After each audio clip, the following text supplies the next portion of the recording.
आज इलेक्शन हो गए हमारे और इलेक्शन का फ़ैसला भी वक्तन फ़वक्तन हो रहा है। तो मेरी तमाम अहले पाकिस्तान से गुज़ारिश है कि इलेक्शन जो होने थे वो हो गए हैं। तो आपस में इख्तिलाफ़ात नहीं होने चाहिए, आपस में ताल्लुकात को तोड़ना नहीं चाहिए, आपस में दिल आज़ारी नहीं होनी चाहिए। तो इसका ख़ास ख़्याल रखा जाए और सिर्फ़ दुआओं का एहतमाम करें और दुआ माँगे। हस्बुनल्लाहु व निअमल वकील, निअमल मौला व निअमन नसीर, ला इलाहा इल्ला अंता सुब्हानका इन्नी कुन्तु मिनज़ ज़ालिमीन।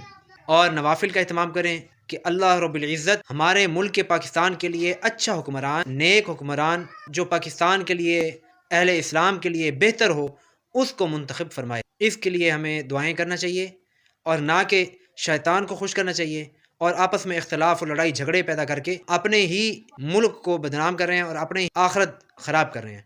तो इसका ख़ास ख्याल रखा जाए। अस्सलामु अलैकुम वरहमतुल्लाहि वबरकातुहू।